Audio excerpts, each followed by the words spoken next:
Assalomu alaykum Arzon Flowers obunachilari. Bugun kunlaringiz xayrli bo'lsin. Mana meni kipas surumlarim ochilishni boshladi. Sizlarga bir ko'rsatay dedim. Keyin esa buni qanday changlantirib, urug'lantirishni ham ko'rib chiqamiz sizlar bilan birgalikda. Bular mesni bir qavatli, o'zimizda oddiy yeymiz. Mana bular gullab bo'ldi. Bu ham bir qavatli, ikkita sitonos chiqaribdi. Ko'rgan bo'lsalaringiz YouTube'ga joylagandim. Qanday qilib dorilab Maxim dachtchik bilan chirishlari oldini olib, qanday qilib ekishlarini ko'rsatdim. To'kka ekkandim u mahal, keyin esa aprel oyida yerga ekib yuboraman degandim. Mana bunimiz ham rosa qo'nchaladi. Buni endi ko'ramiz qanday rangda ochilishini. Mana bularimiz qizil rangda qavat-qavat bo'lib, atirgulsimon bo'lib ochildi. Mana bunimiz kecha gunda ochildi. Qavat-qavat bo'lib. Buni ko'pini qavat-qavatlarni ichida urug'lantiradigan uzunchoq mushchasi bo'lish kerak. Shu narsasi yo'q ekan. Bir xillarida bor. Mana buni esa bir qavatli golland qorot qizil bo'lib ochiladi. To'q qorot qizil.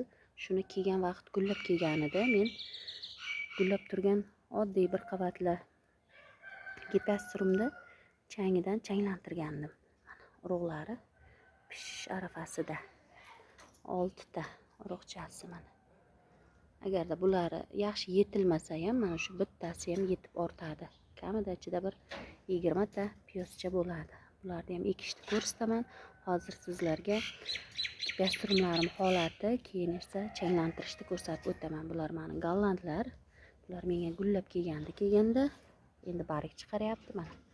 Tagidan detkalari yaxshi uyg'onyapti. Yana bitta sabab, hammasini bir xil vaqtda ekkanman. Ko'rayotgan bo'lsalaringiz, hammasi har xil bo'lib chiqqan. Mana ko'ramiz bunisini ham qanday rangda gullaydi ekan. Yaqinda go'ng soldim. Bir 3-4 yillar oldin yerga ko'mib tashlagan go'mparimni chiqarib, gullar tagiga sepib chiqdim. Chirindi, rosa zo'r bo'lib o'sishi uchun gullarimiz endi mazza qilib o'sadi. Mana bunimiz atlasli ekan, qarang, oq chizig'i bor. Endi buni qarang, nimasi bor ekan, urug'lantirish uzunchoq nimasi bor ekan. Shunga changlarni tekkizamiz, urug'latamiz. Inshaalloh rosa chiroyli bo'lib urug'laydi. Mana bularimiz qarangizlar, endi ko'klashni boshladi. Hammasi har xil vaqtda ekan. Endi sabrlik bilan kutamiz. Bir 3 ta 4 tasi shunday bo'lyapti. Lekin bo'ylari pastgina bo'lib gullayapti bular. Xitoy. Bunimiz barik chiqaribdi, ishi yo'q. Bu yerda xirzand eman. Keyin esa bu mana bir qavatlik mesni gipiasturum. Rosa chiroyli bo'lib gulladi. Anchagina bo'lib gullab ham tugayapti. Mana bu yerda bitta sabz rang deymizmi, shu gullab tugadi. Buni gullagan vaqtiga bironta gipiasturum gullamagani uchun changlata olmadim. Mana bariklari chiqyapti. Buni endi gullab bo'lgandan keyin gullagan shoxini olib tashlaymiz. Shunday qilib. Chunki barigiga ziyon bermasin. Barigimiz tezroq uyg'onsin. Mana barigchalari chiqibdi. Mana bular mesni liliyaga o'xshab ochiladi. Shunday qilib gullarimiz holatini sizlarga ko'rsatdim. Buni 1-aprelda yerga ekib yubordim gipiasturumlarda. Qo'rqmasdan shunday qilib eksak bo'ladi. Endi bularni hozir changlantiramiz sizlar bilan. Mana bizga endi kerak bo'ladi. Mana shunday tozaroq salafan. Bitta ikkita changlamasini tushirib oldim. Keyin esa mana shunday paxta o'ralgan tayoqcha. Mana shuni endi hammasini bittadan uzib ichiga tashlaymiz.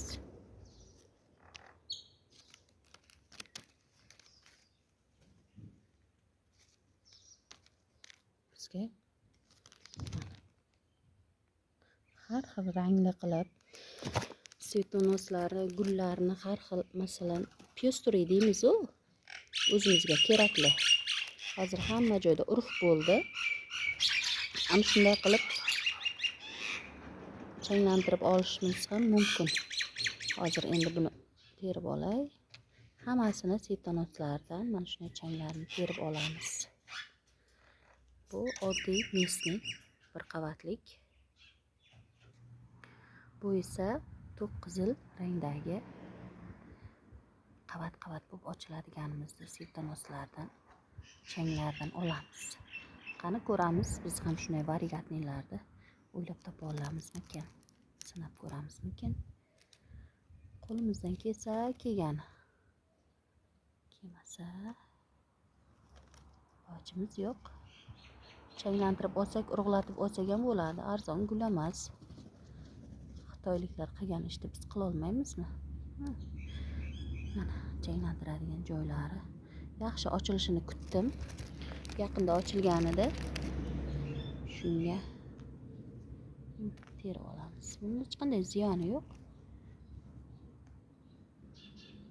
Shunday qilib salofanga terib olamiz.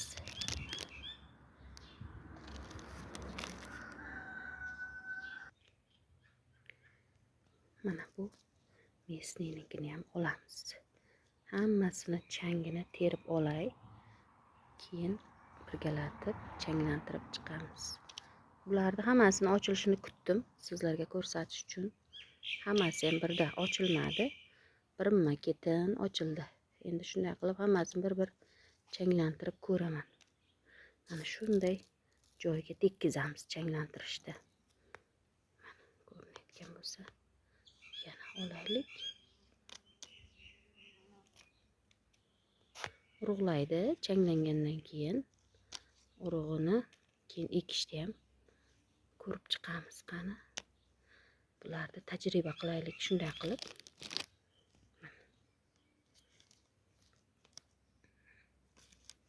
Bizga kerak bo'ladi endi shunday tayoqcha. Buni o'zim qo'lim ham chang bo'lib qoldi. Gulni changi. Salgina uchini nima qilib yuboramiz? Paxtasini yoyib yuboramiz. Chunki changlarni yaxshi tekkizishimiz kerak. Shunday qilib buning ichida har xili bor. Ko'rinayotgan bo'lsa sizlarga bir-biriga aralashib ketsin.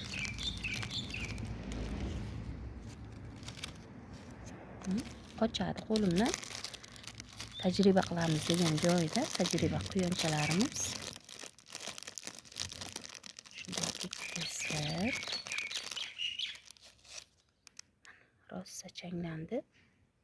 Sizlarga ham ko'rsatay. Mesni bo'lsa mesni, buni ham ko'paytiramiz. Tagidan bular detkalab ham chiqaveradi. Piyozcha beradi.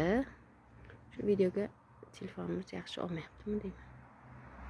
Keyin gullab bo'laman deganlarga ham tekkizib qo'yamiz.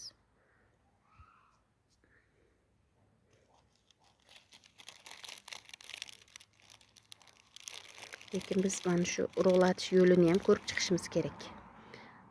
Chiqmagan jondan umid.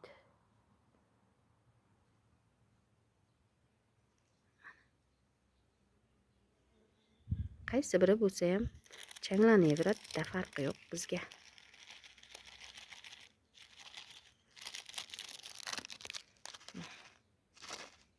Taxtaga yaxshi o'rnashsin. Bitta gulimizdan 10 ta qilib olsak qanday yaxshi. Bu ham endi ochilayapti.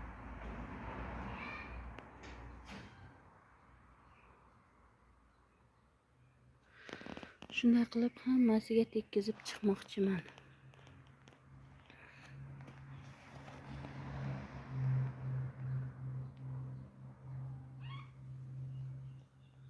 Changini ham olib ketamiz hozir.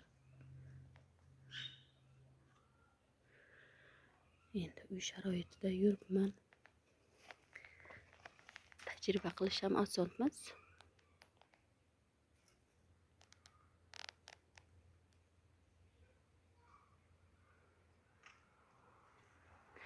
Sizlarga ham foydali bo'lsin deyapman-da.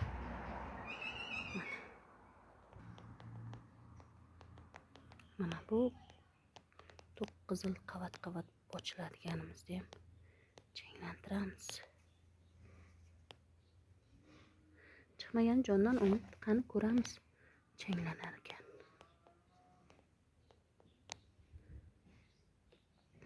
Shu ochilib bo'lishigacha qilishimiz kerak-da.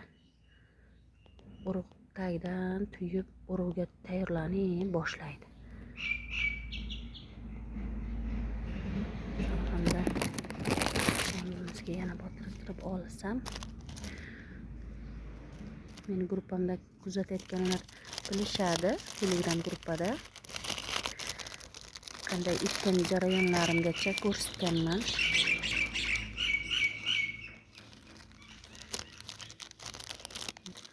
Tuvakdan chiqarib olib ekayotganimda bittasini ham tomiri, ildizlari yo'q edi. Shunday qilib yaxshilab tekkizamiz. Bunisiga ham tekkizamiz.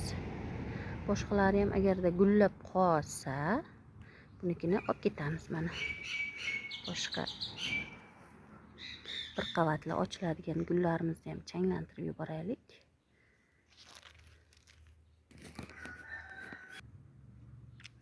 Bunimiz mana endi gullab bo'ldi. Guli eskiryapti. Shunday bo'lsa ham changini bir tekkizib qo'ymoqchiman. Qani ko'ramiz, changlanadimi yo'qmi? Bu ochilgan vaqt boshqalari ochilgan yo'q edi-da, shu bir-biriga changlantirish uchun ochilishini kutish kerak. Mana. Bunisini ham changlantiramiz, urug'latamiz. Sizlar ham bir qilib ko'ringizlar, bitta bo'lsa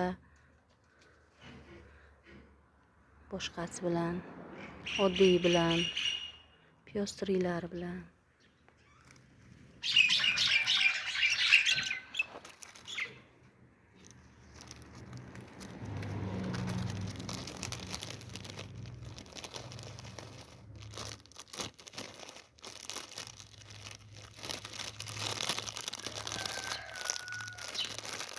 Ichiga kirib ketgandan keyin olish qiyin ekan. Mana. Yaxshi tekkizaylik. Sun'iy changlantirish. Bularga asalarilar yordamga kelish kerak edi bizga. Asalarilar yo'q. Bo'lsa ham bularda hidi shirin bo'lmasa kerak. Asal yo'qmi? Bularga kelmaydi. Shunday qilib mana changlantirdik. Nasib etsa hammasi yaxshi bo'ladi. Mana bu yerga geranlarimni ekib tashlagandim o'zimda. Oddiy mesniy geranlarni qalamcha qilib ekdim oldiga sherik qilib. Bunisida e'tibor bersalaringiz, umuman changlantiradigan narsasi yo'q. Ko'plari shunday bo'lib chiqadi. Changlantiradigan uzunchoq joyi yo'q. Lekin chiroyli. Endi bularni endi piyozidan ko'paytiramiz, ilojimiz yo'q. Tagidan piyozchalari, detkalar bersa ko'payib chiqadi. Shunday qilib mana sizlarga foydali bo'lgan bo'lsa xursand bo'laman. Sog' bo'lingizlar, salomat bo'lingizlar.